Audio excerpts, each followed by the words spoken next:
মুসলিম আর হিন্দু মোরা দুই সহোদর ভাই, মোরা এক বৃন্তে দুইটি কুসুম এক ভারতে ঠাই।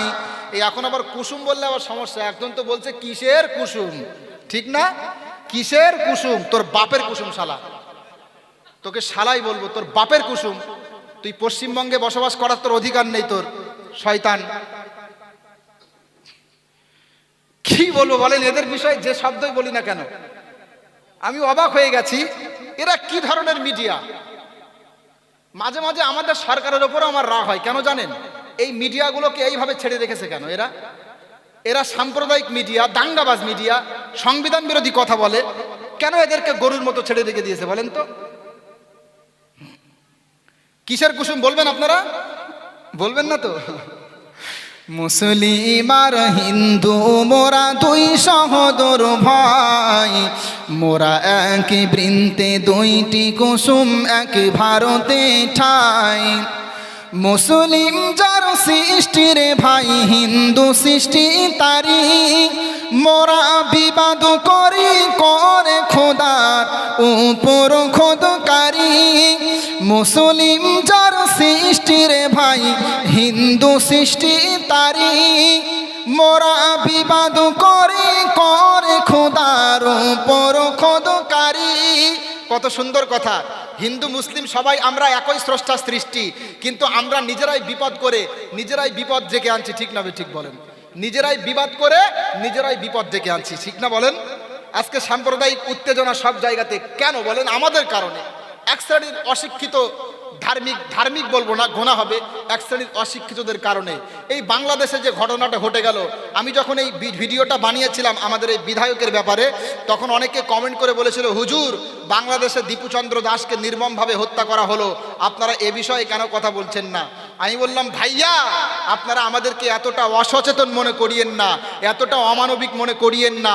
আমার ইউটিউব ফেসবুকে ঢোকেন, সেখানে স্পষ্ট বলেছি, বাংলাদেশে দীপুচন্দ্র দাসকে যেভাবে হত্যা করে জ্বালিয়ে দেওয়া হলো, এটা ইসলাম কখনো সমর্থন করে না।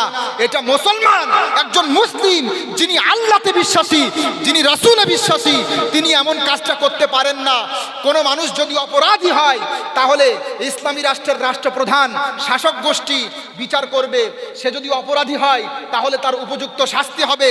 কিন্তু যে কেউ আইন নিজের হাতে তুলে নিয়ে এইভাবে নৃশংসভাবে হত্যা করে জ্বালিয়ে দেবে, এটা কোনোদিন কোনো মানুষের কাজ হতে পারে না, ঠিক না? ঠিক বলেন?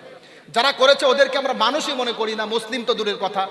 আমাদের বিশ্ব ইজতেমা থেকে একটা বার্তা দেওয়া হয়েছিল, তোমার ব্যবহারে যদি একজন অমুসলিমও কষ্ট পায় তো তুমি মুসলমান তো দূরের কথা, তুমি মানুষই হতে পারোনি, ঠিক না? ঠিক বলেন? ঠিক না বলেন? তো আমরা একথাই বলি, আমরা দীপুচন্দ্র দাস হত্যার ব্যাপারে অবশ্যই উল্টাপাল্টা আমরা অবশ্যই প্রতিবাদ জানিয়েছি যে এটা ঠিক হয়নি। সাথে সাথে আমরা এটাও বলছি, আমাদের ইন্ডিয়াতে সংখ্যালঘুদের প্রতি অত্যাচার করা হচ্ছে, এটাও সমর্থনযোগ্য না, ঠিক না? ঠিক বলেন? বিগত কয়েক সপ্তাহের মধ্যে মুসলমান নাম হওয়ার কারণে বিভিন্ন রাজ্যে পিটিয়ে পিটিয়ে হত্যা করা হয়েছে পরিযায়ী শ্রমিকদেরকে। আপনারা দেখেননি বলেন? শুধুমাত্র মুসলমান নাম জিজ্ঞাসা করেছে, মুসলমান ব্যাস শেষ করে দিয়েছে। ও মুসলমান, দুঃখের কথা কি বলবো, ইন্ডিয়াতে হোক অথবা বাংলাদেশে হোক, যেখানে সংখ্যালঘু নির্যাতনের শিকার হবে, আমরা হিন্দু মুসলিম রাস্তায় নেমে যাব, আমরা প্রতিবাদ করব। বাংলাদেশ হোক অথবা ইন্ডিয়া হোক, যেখানেই হোক না কেন, সংখ্যালঘু নিরাপত্তার ব্যাপারে আমরা আওয়াজ তুলব, সরকারের কাছে আবেদন করব। কিন্তু সংখ্যালঘুদের নিরাপত্তার ব্যাপারে কথা বলতে গিয়ে কোনো ধর্মকে আমরা আঘাত দেব না, ঠিক না? ঠিক। দীপুচন্দ্র দাসকে হত্যা করা হলো এজন্য এখান থেকে বিধায়ক বলছে এটা কোরআনের শিক্ষা। কই? গতকালকেও তো দুইজন পরিযায়ী শ্রমিককে হত্যা করা হয়েছে। আজকে বড় বড় মিডিয়াগুলো মিডিয়াতে আমরা দেখতে পেরেছি। কই? আমরা তো একবারও বললাম না এটা তোমাদের ধর্মীয় শিক্ষা। আমরা এরকমটা কখনো বলবো না, কখনো বলবো না, কারণ কোনো ধর্ম এই রকম বাজে শিক্ষা দেয় না, ঠিক না? ঠিক বলেন? তো আপনারা সকলেই বলেন, বাংলাদেশ হোক ইন্ডিয়াতে হোক, সংখ্যালঘু নির্যাতনের ব্যাপারে আমরা অবশ্যই প্রতিবাদ করব, সংখ্যালঘু নিরাপত্তার ব্যাপারে। কিন্তু নিরাপত্তার পক্ষে কথা বলতে গিয়ে কোনো ধর্মকে আমরা আঘাত দেব না, তো ইনশাল্লাহ। এখন আপনাদের প্রশ্ন হলো যে তাহলে এই জাতীয় যারা দাঙ্গা লাগানোর চেষ্টা করছে, তাদের থেকে আমাদের কি অবস্থান নিতে হবে? তাদের থেকে আমাদের একটাই অবস্থান, সেটা হলো সতর্কতামূলক অবস্থান। তাদের থেকে আমাদেরকে সতর্ক থাকতে হবে। হিন্দু মুসলিম আমরা সকলেই ভাই, যেটা এই গজল থেকে আমি আপনাদেরকে শোনালাম। কিন্তু যারা ধর্ম নিয়ে যুদ্ধ করে, যারা ধর্ম নিয়ে দাঙ্গা লাগানোর চেষ্টা করে, সাম্প্রদায়িক বিভাজন তৈরি করে, তাদের থেকে ইসলাম আমাদেরকে দূরে থাকতে বলেছেন। মহান আল্লাহ বলছেন, লা ইয়ানহাকুমুল্লাহু আনিল্লাযীনা লাম ইউকাতিলুকুম ফিদ্দীন ওয়া লাম ইউখরিজুকুম মিন দিয়ারিকুম আও তাবাররুহুম ওয়া তুকসিতু ইলাইহিম ইন্নাল্লাহা ইউহিব্বুল মুকসিতিন। বলেন আল্লাহু আকবার।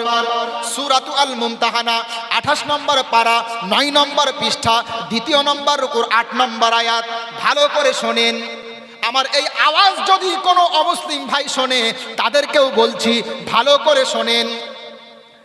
আজকে আপনাদের মধ্যে একটা শ্রেণী যারা বলছে মুসলমানদের কোরআনের মধ্যে লেখা আছে অমুসলিমদেরকে যেখানেই পাও তাদেরকে হত্যা করো, তাদেরকে কেটে ফেলো। আমরা আবারও বলছি, না না, এটা মিথ্যা কথা। আমাদের কোরআন স্পষ্ট বলছে, লা ইয়ানহাকুমুল্লাহু আনিল্লাযীনা লাম ইউকাতিলুকুম ফিদ্দীন ইলা আখিরিল আয়া। মহান আল্লাহ বলছেন, যারা তোমাদের সাথে ধর্ম নিয়ে যুদ্ধ করে না, যারা তোমাদের সাথে সাম্প্রদায়িক মূলক আচরণ করে না, যারা তোমাদেরকে দেশ থেকে তাড়িয়ে দেওয়ার চক্রান্ত করে না, যারা তোমাদেরকে বাড়ি থেকে তাড়িয়ে দেয় না, যারা তোমাদেরকে দেশ থেকে তাড়িয়ে দেয় না, যারা তোমাদের সাথে ধর্ম নিয়ে যুদ্ধ করে না, আমার আল্লাহ বলছে তোমরা তাদের সাথে ভালো আচরণ করতে পারবে। আমার আল্লাহ অবশ্যই অবশ্যই উত্তম আচরণকারী যারা, তাদেরকে পছন্দ করেন। বলেন সুবহানাল্লাহ। এই আপনারা দেখেন আয়াত কি বলছে, যারা তোমাদের সাথে ধর্ম নিয়ে যুদ্ধ করে না, যারা তোমাদেরকে দেশ থেকে বহিষ্কৃত করে না, যারা তোমাদেরকে দেশ থেকে তাড়িয়ে দেওয়ার চক্রান্ত করে না, তারা অবশ্যই ভালো ব্যবহার পাওয়ার যোগ্য। তোমরা তাদের সাথে ভালো ব্যবহার করবে। বলেন সুবহানাল্লাহ। আপনাদের বিবেকের কাছে প্রশ্ন দিচ্ছি, আপনারা বলেন, কোরআন যদি সামগ্রিকভাবে অমুসলিমদেরকে হত্যা করতে বলবে, তাহলে কোরআনের মধ্যে এমন কথা কি থাকতো যে তাদের সাথে সৎ ব্যবহার করো?